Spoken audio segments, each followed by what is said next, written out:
pour une nouvelle posture face aux consommations dans les structures d'accueil, hébergement, insertion et logement.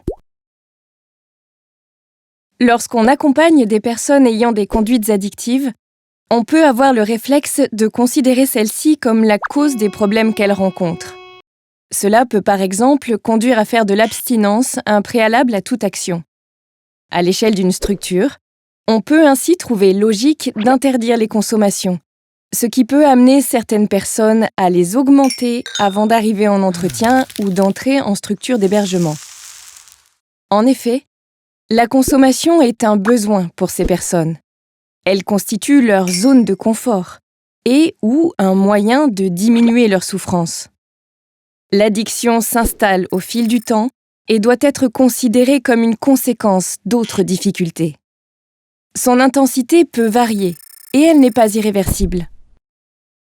Au-delà d'un accompagnement individuel global, un travail sur le vivre ensemble, le respect, l'engagement, la responsabilité et le cadre légal s'impose dans les structures.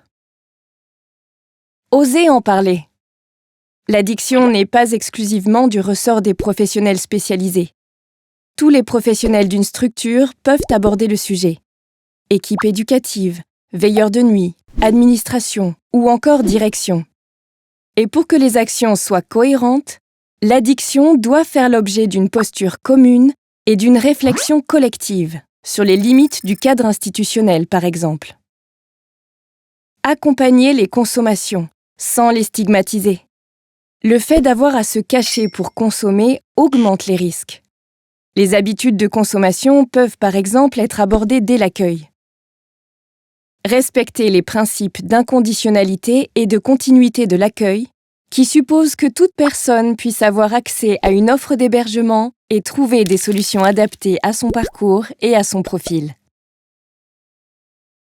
Associer les résidents à l'élaboration des règlements de fonctionnement afin de co-construire les possibles aménagements, limiter les exclusions et fins de prise en charge, tout en veillant à ce que le principe fondamental de liberté coïncide avec la vie en collectif.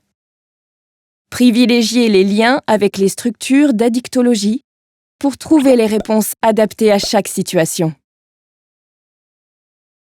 S'il est important que les professionnels connaissent ces enjeux, c'est la structure dans son ensemble, en tant qu'institution, qui est garante de leur prise en compte.